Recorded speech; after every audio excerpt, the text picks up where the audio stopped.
మనిషి ఒక ప్రేమ పిపాసి అండి. వాడు దేన్నోక దాన్ని ప్రేమించుకుని ఉండలేడు.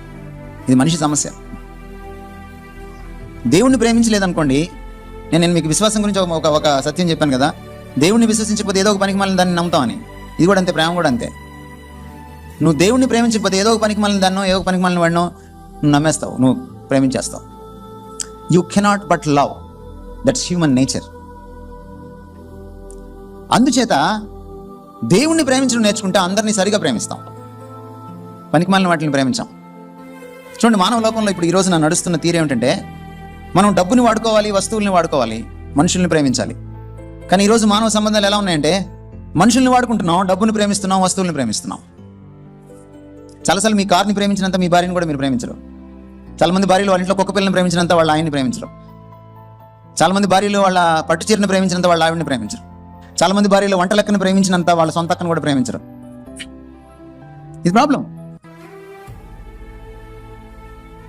Free. No consumption required. Playable offline. The rules are simple and you can... ఇది ప్రాబ్లం.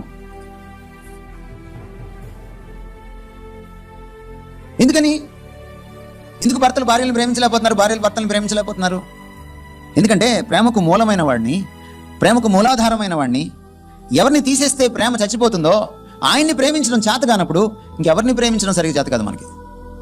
అందుకనే ప్రేమలో ఒక ఉన్మాదం వచ్చి పడింది. ఇప్పుడు ప్రేమోన్మాదం అనేది భాషాపరంగా సరి అయిన సమాసం ఏమో కానీ, అది దుస్సమాసం కాకపోవచ్చేమో కానీ ప్రేమలో ఉన్మాదం ఉండదు. వాస్తవికంగా ఆలోచించినప్పుడు ప్రేమకి ఉన్మాదానికి పడదు. ప్రేమోన్మాదం అనేది అసలు లేనే లేదు. ప్రేమ పేరిట ఉన్మాదం అను కొంచెం వినడానికి బాగుంటుంది. మన ప్రేమలు మారిపోయినాయి. ఎందుకంటే ప్రేమ మూర్తిని, ప్రేమకు మూలకారకుడిని మనం మర్చిపోయాం. మీ మనసులో ఎక్కడో తలకాయల్లో వస్తుంది, ఎందుకు నేను దేవుడిని ఇంత ప్రేమించాలి, ఈయన ఇంత స్వార్థపరుడా, ఈయన ఇంత సాడిస్టా, అమ్మకిచ్చే ప్రేమ కూడా కావాలంటాడు, నాన్నకిచ్చే ప్రేమ కావాలంటాడు, నన్ను నేను ప్రేమించుకుంటే ఆ ప్రేమ కావాలంటాడు, వారికి ఇచ్చేది కావాలంటాడు, ఇంకా నా దగ్గర ఏం మిగులుతుంది అని మీరు అనుకోవచ్చు. నో, ఆయన సాడిస్ట్ కాదు, ఆయన చాలా మంచోడు. ఎందుకంటే ప్రేమకు మూలాధారమైనవాడు కాబట్టి ముందు నన్ను ప్రేమిస్తేనేరా నీకు ఏ ప్రేమ అయినా అర్థం ఇది సచ్చుద్దని చెప్తున్నాడు అనమాట ఆయన. అదే ఆయన చెప్తుంది. యేసుప్రభు మనందరి ప్రేమను, అత్యున్నతమైన ప్రేమను, అద్వితీయమైన ప్రేమను కోరుతున్నాడంటే, నువ్వు నా శిష్యుడు కావాలంటే ముందు ప్రేమించడం నేర్చుకోరా నన్ను అంటున్నాడు ఆయన.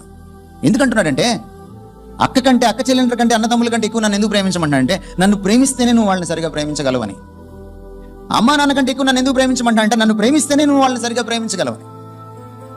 నీ బిడ్డల కంటే ఎక్కువ నన్ను ఎందుకు ప్రేమించమంటా అంటే, నువ్వు నన్ను ప్రేమిస్తేనే నువ్వు వాళ్ళని సరిగా ప్రేమించగలవని. తన్ను తాను ఉపేక్షించుకోకపోతే నా శిష్యుడు కానేరడు అని ఎందుకు అంటున్నాడంటే, మనల్ని కూడా మనం ప్రేమించుకోవాలండి.